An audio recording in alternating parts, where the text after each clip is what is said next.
Cómo programar su mente para el éxito. Módulo 9. Todo lo que es y lo que será es el resultado de lo que sucede en su mente. Este es el concepto más impresionante que cualquiera haya descubierto. Usted puede modificar de manera espectacular las realidades externas de su vida si cambia las actitudes internas de su mente, como dijo William James.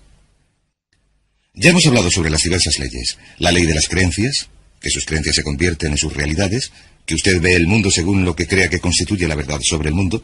Las creencias crean el hecho real, según piense el hombre en su corazón o la mujer en su corazón, así serán. También sabemos que la ley de la correspondencia dice que su mundo externo siempre se corresponderá con su mundo interno. Esto significa que hay algo en su mundo interno que se corresponde con todo lo de su mundo externo. Esto es lo que dijo el gran Emmett Fox cuando habló sobre el equivalente mental. Dijo que todo en nuestra vida exterior tiene un equivalente mental en nuestra vida interior.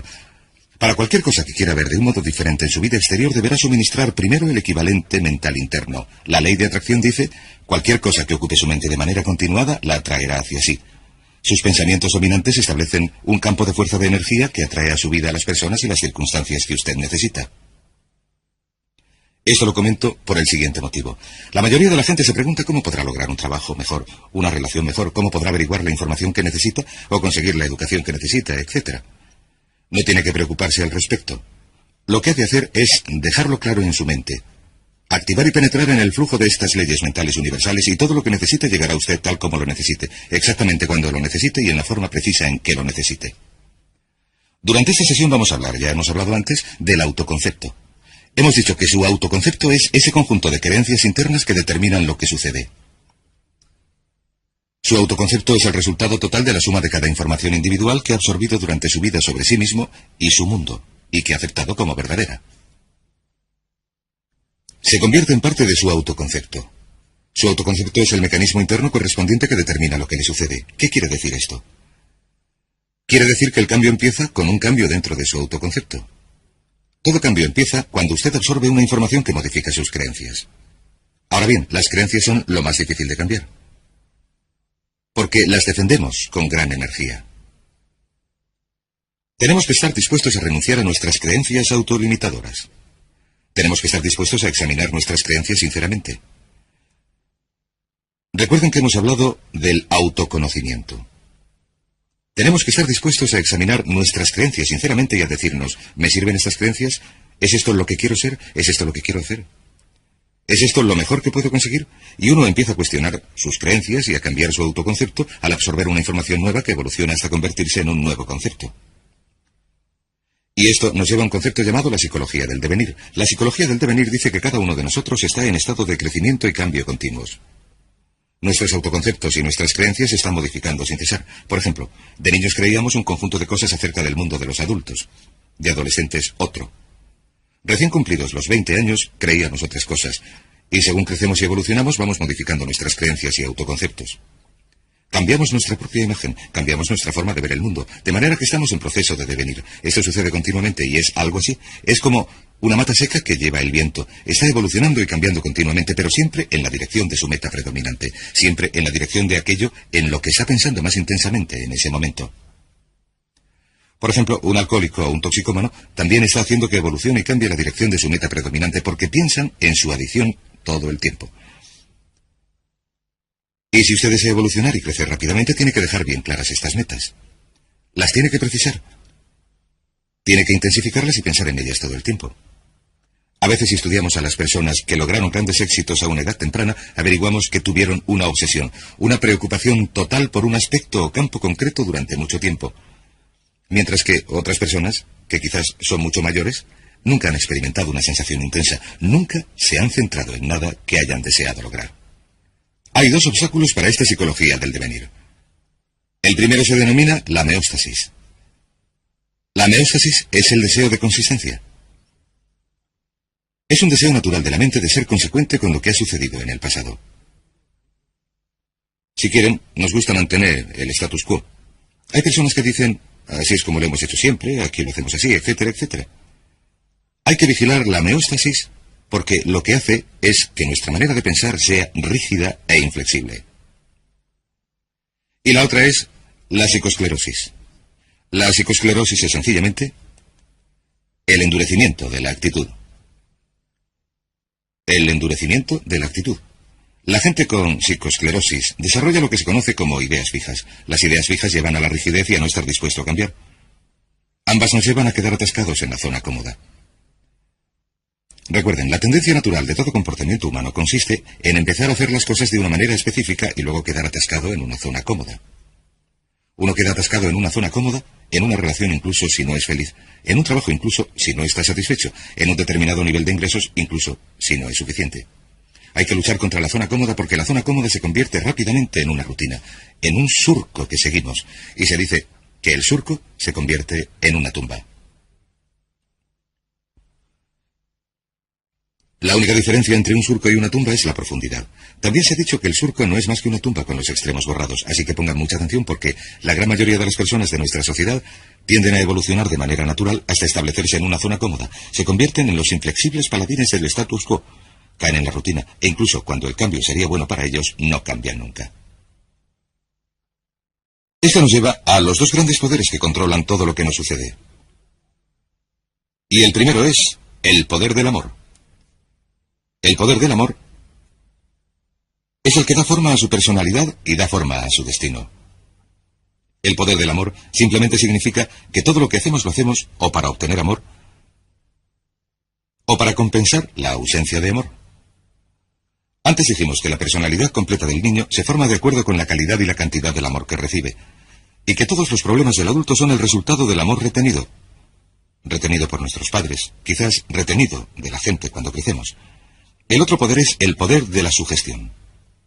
El poder de la sugestión actúa a lo largo de todas nuestras vidas. El poder de la sugestión es muy fuerte. Lo que hace es empezar a actuar sobre nosotros casi desde nuestro nacimiento, a veces desde antes. Y el poder de la sugestión nos da forma. Esto significa que cada uno de nuestros pensamientos, lo que oímos, lo que vemos, tocamos, gustamos o olemos, todo lo que nos afecta de cualquier manera, produce un efecto sobre nuestra personalidad. Lo decimos así. Decimos, cada cosa cuenta. Todo cuenta. Y especialmente cuando nos hacemos adultos, recuerden que todo cuenta. El adulto medio occidental ve entre 20 y 25 horas de televisión por semana. El jubilado medio ve unas 7 horas de televisión y el niño medio ve entre 3 y 4 horas de televisión al día. ¿Saben que el director gerente medio de una empresa americana media ve menos de 5 horas de televisión por semana? Ahora permítanme que les haga una pregunta muy sencilla. ¿Creen que existe una correlación entre el número de horas de televisión que ve una persona y el éxito de esa persona? ¿Creen que las influencias por su gestión de los libros, las revistas, las cintas magnetofónicas, los cursillos, los seminarios, la gente, los programas de televisión, etcétera, que ustedes ven, escuchan, leen, con los que viven de manera continuada, creen que estas influencias de su gestión producen algún efecto sobre su futuro? Permítanme repetirlo. Todo cuenta. Y deben hacerse esta pregunta. Es algo que aprendí hace años. Deben hacer esta pregunta. ¿Qué es lo que desean de la vida? Una vez que se hayan preguntado lo que desean en la vida, pueden mirar a su alrededor y decidir lo que es bueno y malo para ustedes. ¿Qué significa esto? Significa que todo lo que les acerque hacia lo que desean es bueno, y todo lo que les aleje de lo que desean es malo. Pero todo cuenta. Tengo un buen amigo que siempre estaba a régimen. De cuando en cuando, yo le pillaba comiendo tarta. A veces su comida consistía en 2 trozos de tarta. Y yo le decía, creía que estabas a régimen, creía que solo comías fruta fresca y verdura y comida natural. Y él me contestaba, pues claro. ¿Y la tarta qué? Yo le decía, eso no cuenta, me contestaba. ¿Saben que hay muchas personas que se quedan sentadas en casa viendo la tele 3 o 4 horas cada noche, que quieren tener éxito, que leen los chistes y las páginas deportivas, que leen revistas absurdas o no leen nada, oyen la radio, no hacen nada con su tiempo libre ni con su mente y dicen, quiero tener éxito, quiero tener más éxito? Y yo digo, ¿y qué de todas esas cosas que está haciendo y que le hacen perder el tiempo? Me contestan, eso no cuenta, pero desgraciadamente para la naturaleza todo cuenta. Esto nos lleva a algunas leyes que quiero compartir con ustedes. La primera ley es la ley de la costumbre. Estas también son leyes mentales. La ley de la costumbre es muy parecida a la ley de la inercia. La ley de la inercia dice que un cuerpo en reposo tiende a permanecer en reposo, a no ser que actúe sobre él una fuerza externa. También si el cuerpo entra en movimiento, tiende a permanecer en movimiento, a no ser que actúe sobre él una fuerza externa. La ley de la costumbre dice que sin una decisión específica por su parte para cambiar algún aspecto de su vida, la tendencia natural es seguir igual indefinidamente. Como dijo una vez un especialista en gestión de tiempo, cuanto más haga lo que está haciendo, más recibirá de lo que recibía. De modo que debe examinar lo que ha recibido y examinar lo que está haciendo y decir, ¿es esto lo que quiero? Seguirá en la misma dirección, a no ser que se decida a cambiar de forma concreta y específica. También hay otra ley que se llama la ley de la emoción. Y por cierto, antes de hablar de la ley de la emoción, permítanme decir esto. Alrededor del 95% de lo que hacemos lo hacemos por costumbre. La única diferencia importante entre la gente con éxito y los fracasados es que la gente con éxito tiene costumbres de éxito y los fracasados tienen costumbres de fracaso. Por ejemplo, ¿han oído el refrán al que madruga Dios le ayuda? ¿Por qué es esto? ¿Por qué madrugan tantas personas con éxito? Pues porque se aprovechan mejor el día. Y también porque madrugar les obliga a irse pronto a la cama.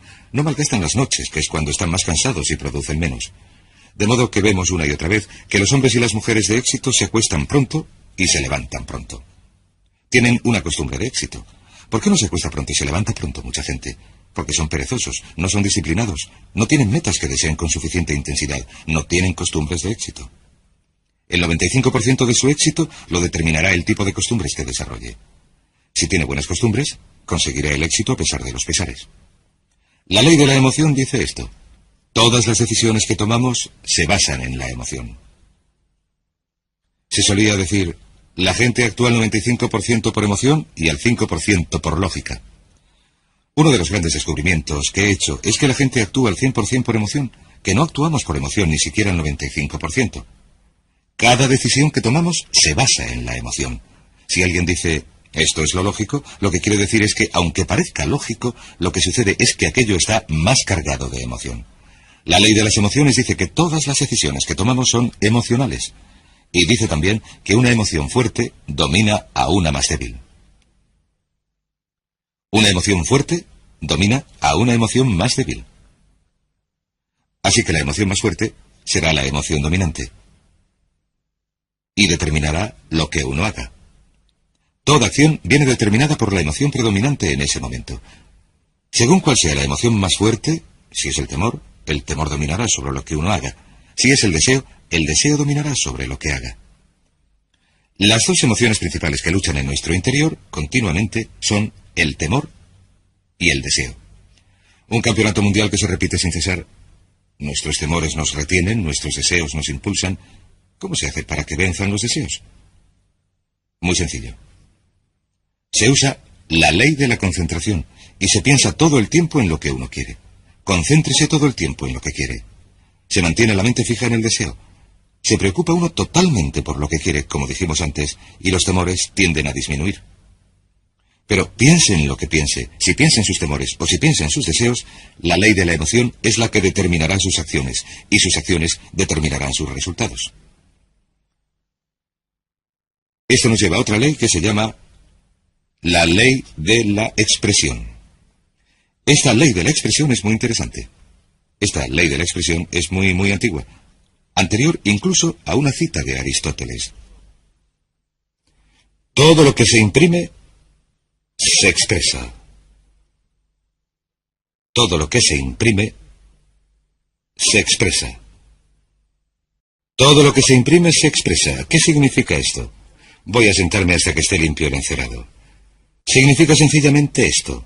Todo lo que, por cualquier motivo, se imprima en su psique, venga de la fuente que venga, todo lo que se mezcle con la emoción y se incorpore a su autoconcepto, con el tiempo se manifestará como parte de su personalidad y parte de su realidad.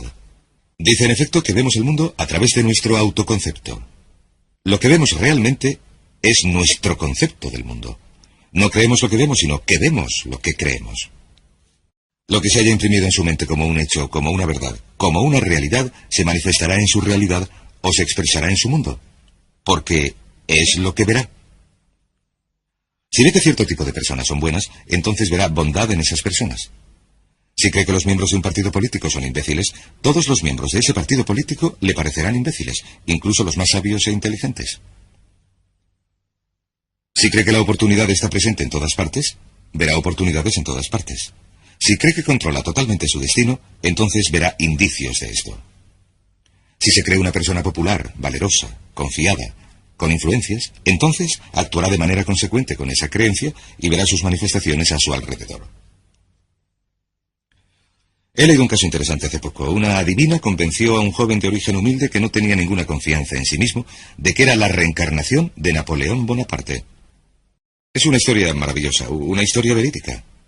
Empezó a creerse que era la reencarnación de Napoleón Bonaparte. Se fue a la biblioteca y estudió a Napoleón. Lo averiguó todo sobre Napoleón. Empezó a andar, a hablar y a actuar como Napoleón, y a pensar como Napoleón. Empezó a imaginar grandes planes que Napoleón habría imaginado. Empezó a actuar valerosa y confiadamente ante la incertidumbre como lo habría hecho Napoleón. Con el tiempo llegó a convencerse totalmente de que aquella persona tímida y reservada era de verdad la reencarnación de Napoleón. Mejoró su carrera profesional. Le dieron aumentos, le promocionaron. Cambió su forma de vestir, empezó a hablar con más confianza y cuando llegó a averiguar que la adivina le había engañado, había llegado a ser un hombre de negocios muy próspero. Muy interesante. Todo lo que queda impreso y se acepta, se manifiesta. Esto nos lleva a una ley mental importantísima. Es la que se conoce como la ley de la inversión. Cuando supe de esta ley por vez primera, me impresionó tanto que quería ocultarla y esconderla y no hablar de ella a nadie. Esta es la primera vez que explico esta ley a alguien en cualquier forma. La ley de la inversión dice sencillamente esto.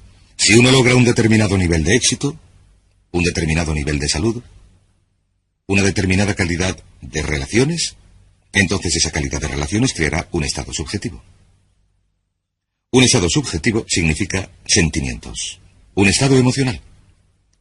En otras palabras, si uno gana un premio, siente que es un ganador. Si uno se enamora, siente que es un amante. Si triunfa en los negocios, siente que es un triunfador. Lo objetivo crea. En otras palabras, la realidad objetiva o el hecho llega a crear lo subjetivo o el estado emocional. ¿Les parece que esto tiene sentido? En otras palabras, sucede algo. Uno se siente de maravilla, ya me entienden. Sin embargo, la ley de la inversión dice, si comprenden esto, este hecho por sí solo puede cambiar su vida porque ha cambiado la mía, dice que si uno puede crear de manera artificial el estado subjetivo o la sensación pondrá en acción las leyes de la atracción y de la correspondencia. Atraerá a su vida a la gente, las circunstancias, las oportunidades necesarias para crear algo objetivo que se corresponderá con lo subjetivo. Y el método es este. Es tan sencillo que es sorprendente. Funciona así. Cada vez que piense en algo que verdaderamente desee, imagínese que ya lo tiene. Imagínese que ya lo tiene. Parece un juego de niños, pero es potentísimo. Y lo único que les sugiero es que lo intenten durante un tiempo. Imagínese, cierre los ojos. Piense en ello. Si es necesario, póngase de pie, relájese. Haga lo que quiera, solo imagine que ya lo ha logrado y siéntalo así. Sienta que ya ha logrado el éxito. Como si ya hubiera sucedido en el pasado. Como si ya lo hubiera conseguido. No tiene que volver a preocuparse por ello. Ya ha logrado la sensación. Y si repite esa sensación una y otra vez, esta ley de la inversión creará esta sensación según se concentre más y más en la sensación. De hecho, la sensación empezará a modificar las cosas en su interior y en su exterior, y a impulsarle hacia su meta, o a impulsar su meta hacia usted, y el objetivo se hará realidad precisamente en el momento oportuno y en el lugar oportuno. De hecho, ni siquiera tiene que preocuparse por el proceso entre las distintas etapas. Lo único que tiene que hacer es retener la sensación de manera muy, muy intensa. Hablaremos de ello un poco más cuando hablemos de los métodos de programación mental. La ley siguiente es la ley de la práctica. La ley de la práctica también se conoce como la ley de la repetición. Dice que todo lo que haga una y otra vez con suficiente frecuencia se convierte en una nueva costumbre. ¿Quiere ser una persona positiva, entusiasta? ¿Quiere hacerse rico y próspero? ¿Qué desea de la vida? Sea lo que sea, si lo practica una y otra vez, con el tiempo se convertirá en una nueva costumbre, siempre que lo practique pensando en ello. Verá, se tarda unos 21 días en desarrollar una nueva costumbre. Hay que repetirlo una y otra vez durante 21 días. Lo que vamos a hacer como resultado de este cursillo y como resultado de lo que hemos comentado es pedirle o sugerirle que haga lo que llamamos el régimen AMP de 21 días.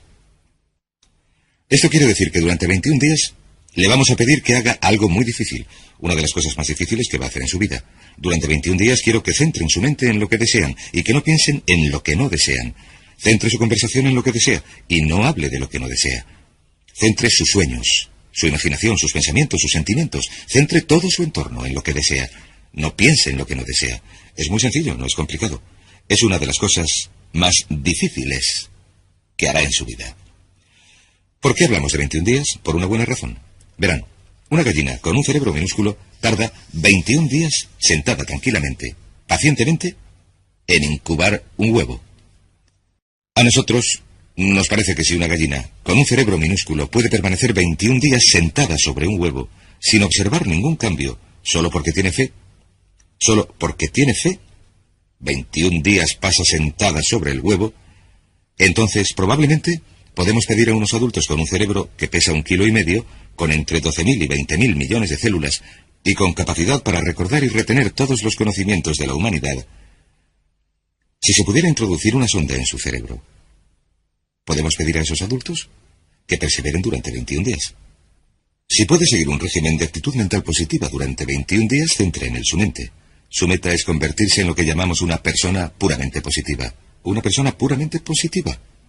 Porque sabe que si es una persona puramente positiva, si sus conversaciones, sus actos y sus relaciones son puramente positivos, lo que llamamos una persona PPP, y si practica esto durante 21 días, verá que su vida cambiará. Todo cambiará a su alrededor. Su salud, sus relaciones, su trabajo, sus oportunidades y todo lo demás. Es sencillo, pero no es fácil. Si lo puede hacer, si lo puede practicar, se convertirá en costumbre. Incluso la propia ley de la inversión, la propia ley de la emoción, la propia ley de la costumbre empezarán a cambiar. ¿Cuáles son las 4 cosas que necesita para que se opere este cambio importante? Primero, necesita el deseo. El deseo es el punto de partida para cualquier cambio.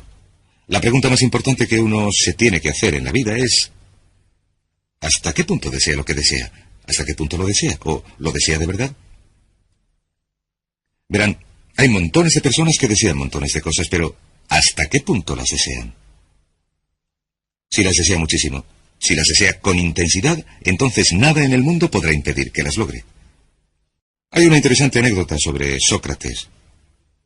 Sócrates hablaba con uno de sus discípulos que le decía: «Tengo sed de saber, ¿qué puedo hacer para aumentar mis conocimientos?» Y Sócrates le contestó: «El conocimiento es algo que está al alcance de todos. Es fácil de obtener si de verdad lo deseas». El discípulo contestó: «Estoy seguro de que lo deseo de verdad». Y Sócrates le dijo: «Ven conmigo», y le llevó al mar. Y se metió con él en el mar Egeo.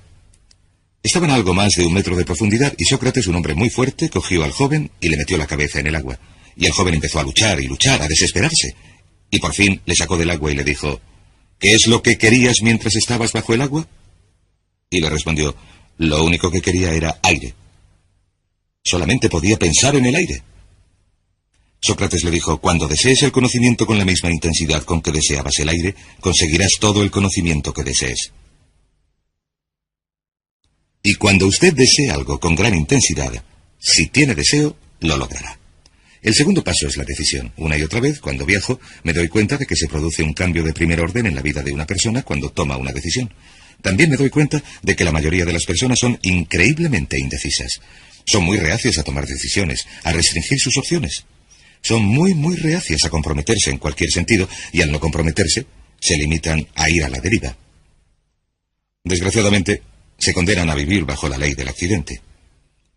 De modo que el siguiente paso es tomar una decisión muy clara, inequívoca, de que esto es lo que quiere y que está dispuesto a pagar un precio para lograrlo. Hay un librito muy interesante escrito por Michael Hernacki que se llama El secreto definitivo. El autor dice que la clave del éxito consiste sencillamente en esto, en que uno esté dispuesto a hacer lo que sea necesario, que esté dispuesto a hacer lo que sea necesario. Que esté dispuesto a hacer lo que sea necesario. Una vez que haya tomado la decisión, ha de estar dispuesto a realizar el esfuerzo adicional. Ha de estar dispuesto a hacer lo que sea necesario. Lo interesante es que nunca se ha de hacer todo lo que sea necesario. Sin embargo, hay que estar dispuesto a hacerlo. Y esta decisión inequívoca de vencer o morir, ese compromiso al 100% es lo que supone toda la diferencia en su éxito. La mayoría de la gente no está dispuesta a comprometerse de ese modo. Se retienen, dicen: «Lo quiero, pero no estoy dispuesto a hacer esto o aquello», o «no quiero cambiarme de casa, volver a estudiar, no puedo sacrificar esto», etc. He hablado, por ejemplo, con muchos padres que han hecho grandes sacrificios para que la madre se pueda quedar en casa con los niños durante los primeros 3 o 5 años de vida de estos. La gente les dice, estáis locos, necesitáis el dinero, no podéis viajar, no se pueden pagar las facturas cuando solamente hay una persona trabajando. Contestan, pero hemos decidido dar a nuestros hijos los mejores cimientos, la mejor base emocional, y creemos que esto se logra si la madre está en casa con los niños. Así que estamos dispuestos a hacer los sacrificios necesarios. Y por supuesto todos tienen que decidir por sí mismos en cuanto a los sacrificios que desean hacer. El tercero es la determinación. La determinación significa apoyar su plan con, por así decirlo, una fuerza de voluntad férrea. Una vez más, todos los estudios que he examinado, y a lo largo de mi vida he dedicado unas 30.000 horas a estudiar el tema del éxito personal y empresarial, es que la fuerza de voluntad férrea es de enorme importancia. Determinación y constancia cuando las cosas se ponen feas, estar dispuesto a perseverar frente a la adversidad. Este tipo de determinación es esencial para desarrollar los nuevos modelos de pensamiento que garantizarán su éxito. Y por último, disciplina. Esta es mi preferida. Generalmente, esta es la única ocasión en el curso en la que hablo del tema, pero la disciplina es la llave maestra de las riquezas. La disciplina es la llave maestra de las riquezas. La disciplina, estar dispuesto a hacer lo que uno sabe que debe hacer, cuando lo debe hacer, le guste o no, es la clave esencial de su éxito. ¿Por qué fracasa la gente en la vida? No es un milagro, no es un misterio. El motivo por el que la gente fracasa es porque no están dispuestos a hacer lo que sea necesario, no están dispuestos a pagar el precio. La mitad de las veces, 3/4 partes de las veces, no saben lo que quieren. Y los que lo saben, no son capaces de imponerse disciplina, de modo que la próxima vez que esté sentado viendo la televisión, la próxima vez que vaya en coche oyendo la radio en lugar de oír programas en cintas magnetofónicas, pregúntese sinceramente, en relación con la vida maravillosa que podría disfrutar, en relación con todas las cosas que desea, ¿me está acercando esto a mi meta o me está alejando de ella? Porque la verdad del asunto es que todo le acerca a su meta o le aleja de su meta, que nada es neutral, todo cuenta, que el tiempo pasa, el tiempo vuela. Ahora mismo, el reloj está haciendo tic-tac. Un buen amigo mío decía, recuerda que la vida no es un ensayo, es la función real. Y lo que uno se tiene que preguntar es, ¿soy sincero cuando digo que soy y tengo y hago todo lo que me es posible? Si sigue un régimen mental de 21 días, un régimen de AMP, si centra sus pensamientos en lo que desea durante 21 días, si practica la ley y desarrolla nuevas costumbres, si repite las cosas una y otra vez, practica la ley de la inversión, y se imagina como la persona que desea ser, y practica la ley de la expresión, que todo lo que se imprime en su mente se expresa, se manifiesta en su realidad, verá que se producen cambios espectaculares en su vida, a veces mucho más deprisa de lo que se pueda imaginar ahora. Créame, yo lo sé. He intentado y probado todo lo que les recomiendo. Miles de antiguos alumnos míos lo han hecho y han logrado resultados estupendos. Serán estupendos también para usted. Hablaremos más de ello durante el siguiente módulo.